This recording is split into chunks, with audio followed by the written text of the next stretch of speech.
Welcome to Nation Outside Seas of Change podcast. I'm your host, T Mac. We have a special guest host. Hi, I'm Cecilia Zavala. I'm the executive director at Nation Outside. And today we have our guest. I'm Tenee Gildea, and I'm the assistant director for Southwest Michigan. What up, though? How y'all doing? What up, though?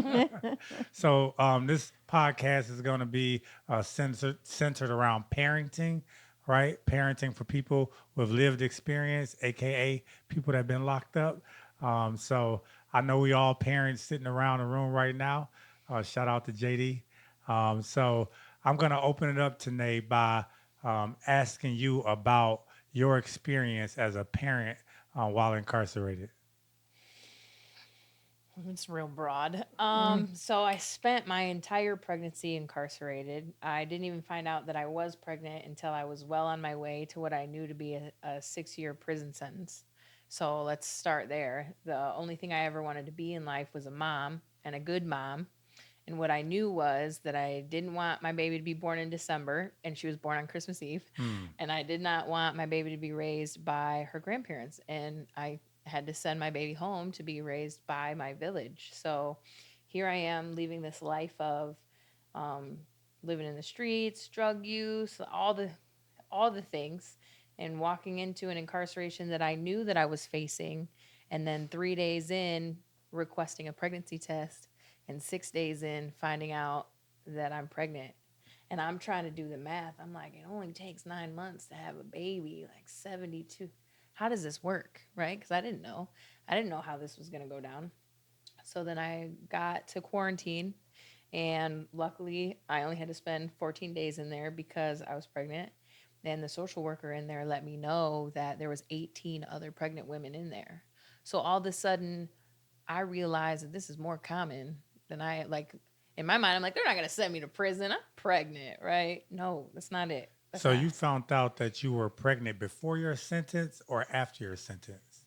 Well, I was on a judicial program called Swift and Sure, and if you fail Swift and Sure, you're swiftly and surely going to prison. Hmm. And I had failed it, and I flat out knew that 72 months is what I was going for. Hmm. So I was sitting in the jail knowing that 72 months is my sentence before they actually sentenced me. But that's where I found out that I But was they pregnant. haven't. They didn't officially sentence you, No. and you thought once I'm like, they learned that you were let me get a pregnant, lawyer. Let me get a lawyer. that they might Yes. cut you some slack. Yeah, I'm like send me to KPEP, which I'd already been in 6 times. Hmm. Yes, I did. And then that's not what happened. And so I went into Harrison A. It was a pregnancy unit, and there was 18 other pregnant women in there. All of us due at different times. And this And is at Women's Huron Valley. yes, Women's Huron Valley. Yep. And there was like little things like our unit had air conditioning and our unit had an ice machine, right? But we're still sleeping on mats. We're still got these ratty little pillow. Like there's just anything that you think of in terms of comfort when you're pregnant, better shoes, all these things, that's just not there. Hmm. It's just not there. And then actually there was comfort there, and the comfort was the other women I was in there with that were going through the same thing. And one of the instances I can tell you specifically is these women band together to throw me a baby shower. They found out it was my first child, my only child. She yells at me all the time because I say it's my first child, and she's like, "I'm your only child." And we She went sounds out. a little bit like her mama. Period. And this is just one small example. They all band together and they created these baby games that I knew nothing about because I had spent my from 16 to 26 in the streets making and using drugs. So I'd never attended for real a baby shower or really knew how that went down. And they created these games and we went out on the small yard and we had a little meal with some treats. So when I say there all those extra comforts that you think about, what I'm talking about is systemically they were not offered inside the prison, but not that they weren't there. So I want to be very, very clear about that. So let me ask you this: you grew up, I'm assuming, I'm not even assuming because you talked about like always wanting to be a mother. You saw your friends, maybe your aunties get pregnant, have kids. Um, you didn't want your baby to be born in December. Man, She was born in December, and you didn't want to have the grandparents raise her. And I'm assuming that they played a role in that. What else was different about your childhood vision of becoming a mother and a parent and your actual realization of becoming a parent while incarcerated? Honestly, I feel like so far, I've done a really good job of aligning with the things that I was desiring in terms of being a good mom, right? Because um, I love my mother very much and she has done so many things for me, but we don't get along. And 90% of the time, I don't really like her. So I take all of the things that came from that. Um, she lacks emotional intelligence. And I recognize now as an adult and a mother that there are some things that I have to give her credit for. Things previously that I was like, man, you know, but she really was doing her best and giving it her all with everything that she's been given, right? Like Yeah, absolutely. her purpose was never to hurt me. She's always wanted to just be loved back, but her tactics in gaining that are not what I would say effective. So even though I went through my entire pregnancy incarcerated, even though I had to re-enter and learn how to be a mom to a child at the age of 3, I am very open and honest with my child. I am willing to explain things that are probably taboo or uncomfortable for other parents to be explaining to their children. I often get asked, like, you just talked to her about that? You just said that to her? Absolutely. I don't want the world to blindside her. I don't want her to feel like I didn't prepare her or that I wasn't open and honest. If there's one thing that I can say is that she knows that she can come to me and I'm going to tell her the truth. Becoming the journey to becoming a mother is, a lot of us start that journey differently, and your experience is unique. Not everybody becomes a mom while they're incarcerated. And in when I think about, I was a young mom. I was 16 when I became a mom, but I was able to hold my baby, bond with my baby, nurse my baby, and those are uh, that's part of that motherhood journey. What would you tell the listeners, people watching? What do you want them to know about your start as a mom inside of prison, um, that they might not know? Man, so I went in the day before Christmas Eve. I had her on Christmas Eve, so I was able to then spend Christmas Day and half of the next day with her. And I'll never forget this. The nurse came in and she was so excited to tell me that I was about to be discharged. I don't think the realization of what discharge meant was the same, like for me, as other mothers, right? She's like, good news, everything looks great. You're about to be discharged. I had just finally, after all these hours, given my child to the nursery because I had started falling asleep because I refused to let her go because I knew these were my only hours. And I just started bawling because I knew that that meant that I had to go back to the compound. And that, again, best case scenario, I've said it before, I had what I believed to be best case scenario. I knew that my family was going to come and pick her up. My mom, my dad, my brothers, my sister in law, my grandma, everybody was there, and a village was about to raise my baby. She was my baby, and I was supposed to feed her, and I was supposed to bathe her. All I wanted to be was a good mom. And on the very most surface level, to me in that moment, that was the worst part, was that I was handing this responsibility over to somebody else. I remember sitting in the visiting room every visit for 4 years. I was sentenced to 6 years. I ended up winning my appeal, so I only did 4. So no matter what, I had a better case scenario than what I walked in with. And I'm so grateful for that. But every time they left, I realized that based on my addiction, I hit my rock bottom 9 months into my sobriety. I had relapsed, and that's what sent me to prison. And here I am 9 months in. I'm signed up for Jackson College classes. I'm about to earn, however many degrees and be successful. But my rock bottom was watching my baby leave that visiting room with everybody else. I I my heart breaks because I know even at a young age how much I aspire to be a good parent, and even in the process of giving birth, I had I had my support team in the room with me. You know, I had my mom, I had my sister, my grandmother. Both of my grandmothers were there. Even my dad showed up. You know, for support.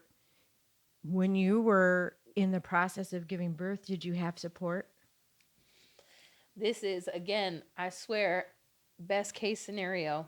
I had, because I was a level 2, I had to have 2 officers, and they had to be armed, and I was blessed with the best officers, Miss Goldman and They had to Miss. be armed.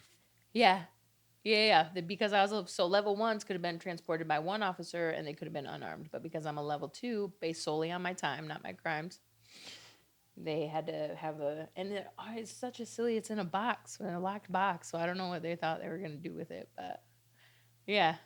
So yeah, Miss Goldman and Miss Thayer, and I got to be honest with you, not being able to have anybody there to support me, couldn't have asked for better people to be there. Miss Goldman actually helped me pick out her name and how to spell it, and we laughed. So And yeah, these were guards, these were correction COs, officers yeah, from Women's yes, Huron Yeah. Valley. So mm-hmm.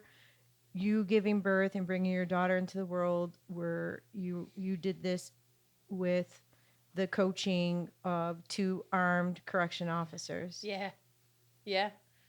It's not an easy way to bring a human into this world. So I feel like that, because I was blessed with such awesome COs at that point in time, I was okay. It was the fact that I knew before long shift change was about to happen. Hmm. And if there's one thing for certain, 2 things for sure, our lives inside those walls is based solely off the demeanor and the decisions of different people every 8 hours I or know every that's right. 16 hours, you know. Then to that point, after you give birth, you're allowed to take a shower. After that first shower, you have to be shackled to the bed. There did when I was there. I've heard that there have been changes. I don't know if that's one of them. When I was there, after your first shower, you had to be shackled to the bed. And did you give birth inside the prison or did they take you to a hospital? St. Joe's Hospital. They did take me to a hospital. Luckily, I'm fortunate for that because some women didn't make it out of the gates before they gave birth. They gave birth like in the ambulance on grounds.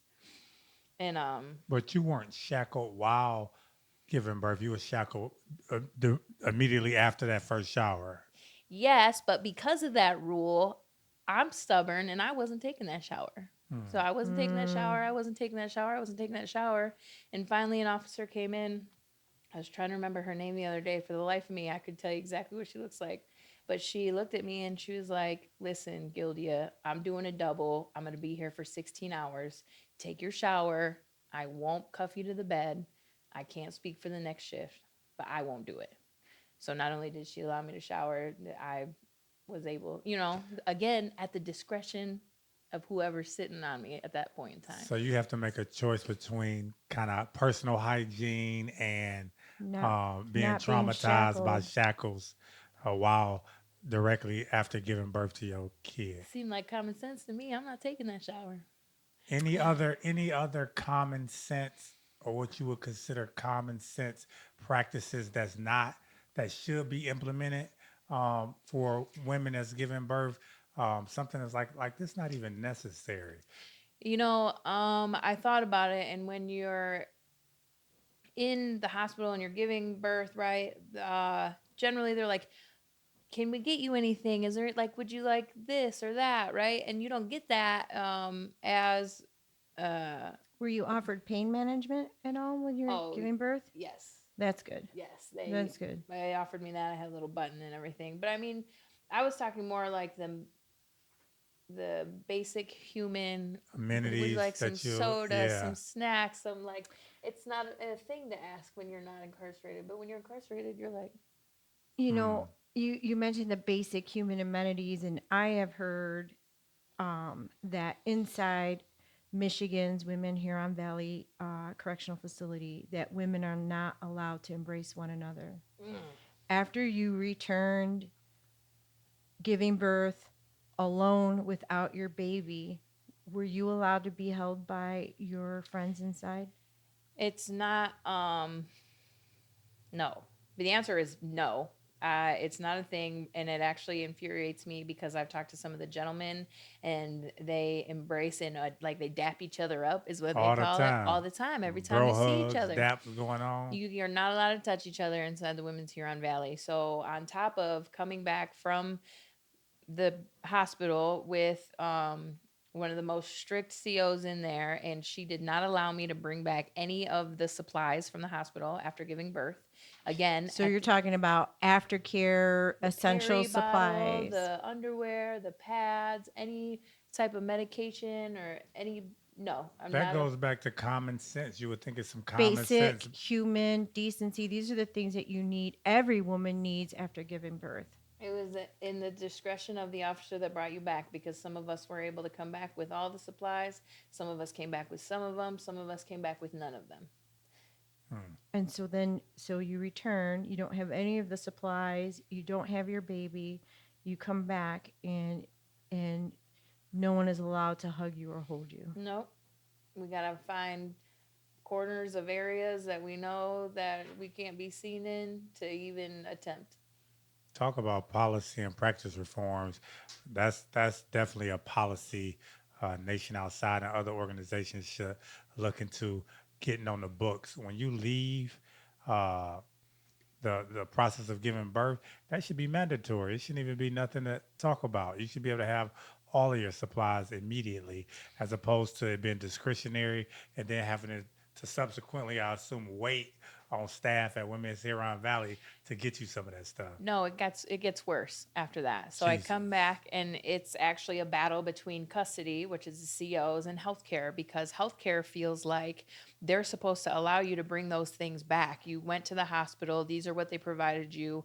They should have let you have them. And custody feels like, well, you're not allowed to bring stuff back because that's contraband, but healthcare should have everything that you need. So even all the way down to getting extra pads Hmm. sometimes, depending on the officer that was at the desk, it was, well, shouldn't you be getting those from healthcare? Because that's who we usually get them from is the COs. But if I go up there and I ask for more than I think one bag a month, then it's like, well, why? Why do you need these type situation? So it was a battle between custody and healthcare. And then when I mentioned it to Dr. Azimi, who was the gynecologist, he said, well, don't you have a cup for some warm water to rinse the area, or don't you have a empty shampoo bottle? I'm like, well, funny you say that because that's contraband, and if I keep that without any shampoo in it, I can then be written a contraband ticket. So there was a lot of things that, and we, through grit and resilience, we make it work, but there are some things that just And shouldn't that's be. the thing. I feel like here in this country, a lot of people have an understanding of what it's like to be incarcerated because of what they see on TV and in movies, and really don't understand what the conditions of confinement are in our state and in our country, and in not being able to be held, not having the basic minimal supplies you need after giving birth, the amount of trauma on your heart, your soul, and your body, the Hmm. process of giving birth, and not having anyone that you love supporting you during that process in the room with you, and then coming back to prison and not being able to be held are just seem to me like small basic human rights. And I don't think people in this country really understand how, when you're incarcerated, you are really treated as less than human. So, as we close, what do you want the world to know? What do you want to leave the world with about your experience of becoming a mom while you were in prison? And what would be your call to action or ask of folks that are watching?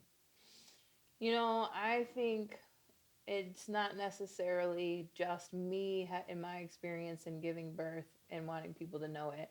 After watching the oversight hearing of Women's Huron Valley the other day, I recognized that I've told my story 100 times and I tell it at surface level and I may get a little emotional about it, but what I don't talk about is exactly that, the feeling of having to ask to use the bathroom during certain times, the feeling of not being able to do basic human things like hug each other. I'm a hugger. I hug everybody if you let me.